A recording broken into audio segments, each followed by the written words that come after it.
let me see if I can explain what this class is about in just a couple minutes. Um, in this class, we're going to explore issues in education, and that's a really broad sort of umbrella for a person to design a class around. But we do have course objectives that sort of help us to sort of shape the class into something. But still, I had a lot of leeway on how I organized the class. So what I chose was to have you guys blog around 6 big topics. Um, and within these topics, there may be sort of what you might call, some of these are issues, I guess, but within these topics, there are definitely numerous issues. And so we start at the international level. We look in particular at the Finnish educational system and compare it back to the one that you may have grown up in, which for most of you is probably in the United States, but not necessarily all of you.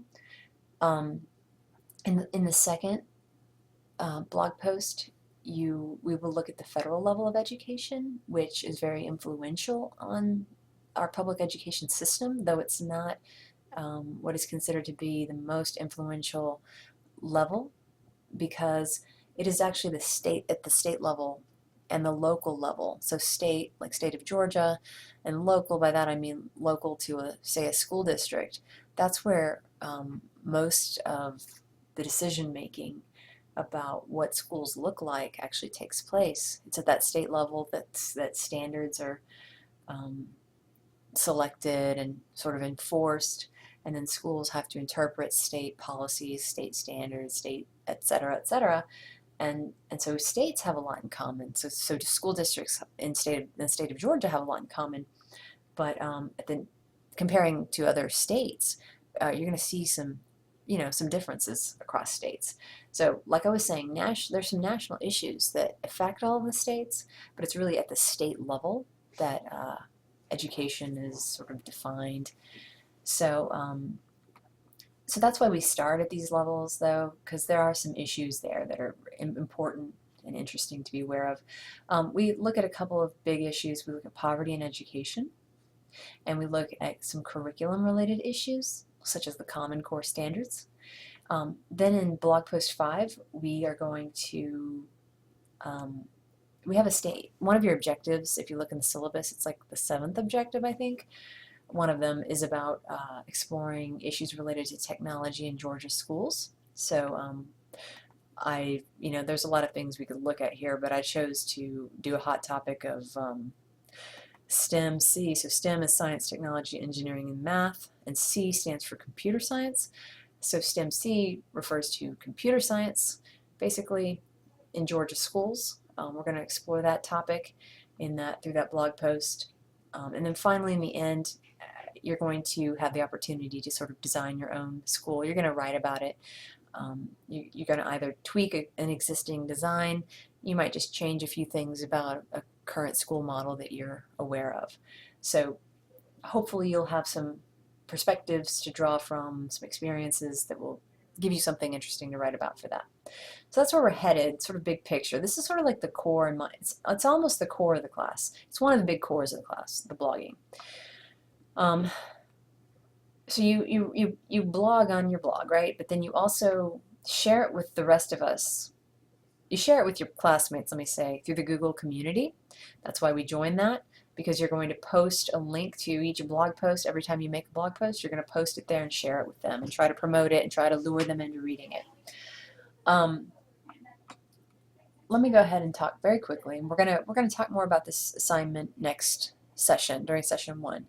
The field experience is a huge assignment in this class. You're supposed to do 10 hours of field experience, which means that you have to go pick a site, like at a after-school program, or at the local soup kitchen, or at a daycare in a church of a denomination you're completely unfamiliar with, or maybe going and watching the coaching of a basketball team. So you have to go pick a field experience from a list I'll give you, a list of suggestions, and then you can talk to me and we can negotiate your field experience. And you have to go observe for 10 hours. And you have to write about that. That's one of the last things that you turn in this semester. You have to provide a log sheet that you get signed by somebody at that site that provides evidence that you were in the field at that site. So that is your field experience. If you do not complete this assignment, you cannot get credit for this class. You'll either get an F in the class or an incomplete. But it's nothing to be scared of. Nothing to be scared of. It's just something to take seriously. And we'll talk more about that this coming week. Also, just to quickly mention, remember how I just said that you have to have 10 hours of field experience? Well, in the class, through the blogging stuff, I actually provide you with 2 hours of field experience online, which means technically, as long as you do those 2 hours through the blogging stuff, that you only have to do 8 hours. Okay, so that's just something to tell you, but really, for now, maybe it just helps you to remember you've got to do 10 hours total. Okay, so that's a major assignment. It starts really in about a week that you can start worrying about it. And another big project is to draft a philosophy of education paper. That is, what do you believe about how people should be taught, how you should structure a classroom, what approach should you take with students.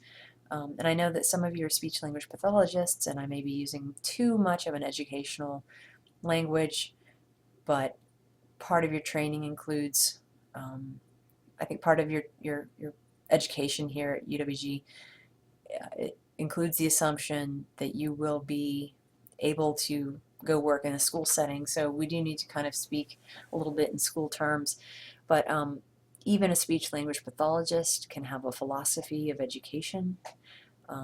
When you read the chapter tied to that, I think you'll see that there are ways in which that can apply to you as well. Now, this is pretty cool because, you know, your philosophy of education likely will change throughout your professional career. And if I were you, I would actually hang on to my draft of it because it could come in handy at some other point. I know that I, for one, have actually reused my philosophy of education and actually tweaked it because I took it seriously as something that that represented what I thought, and as my thoughts on something on this topic evolved, I liked having that draft, and I was able to redraft it. So I would hang on to it because you may have another class in 2 years where you have to write a philosophy of education, and you can always ask that professor, do you mind if I build on the one that I wrote, you know, in my EDUC class? You know, I'll of course rewrite it and I'll make the new one fit your parameters, professor, but anyway, it's good to hang on to that. We also have a requirement that we look at ethics in this class, so we have a small project where you go examine ethical standards from the Georgia Professional Standards Commission, and for speech language pathologists, you guys look at the ethics related to from ASHA, sorry, I always say that acronym wrong, ASHA. And then finally, you know how I'm kind of picking the issues that we look at here? Well, the Hot Topics in Education assignment is where you guys get to choose a topic to explore and sort of report on. Maybe a more detailed, maybe a more specific issue in education. So I give you a list of about 40 suggested topics if you can't think of anything, but you're certainly welcome to propose something else because there is sort of an infinity of issues that you could write about. So that's the class big picture. Again, in session 0, orientation, we're just kind of getting set up. We're setting up your blog. We're getting you in the Google community to make sure you have all the tools that you need in order to get ready. And really, this class is just a chance for you to learn as much as you can about education. Maybe learn a little bit about what you think about it, and you know, express some opinions about it, back those opinions up with some things you've read, some evidence perhaps, and just take you a few steps further along the road, partly to figuring out if education and or speech language pathology in schools is the thing for you. So enjoy yourself, and I hope you are able to have a good semester, but I'm here to help. I'm here to interact with you as well. So let's have a good time. All right. Thanks so much.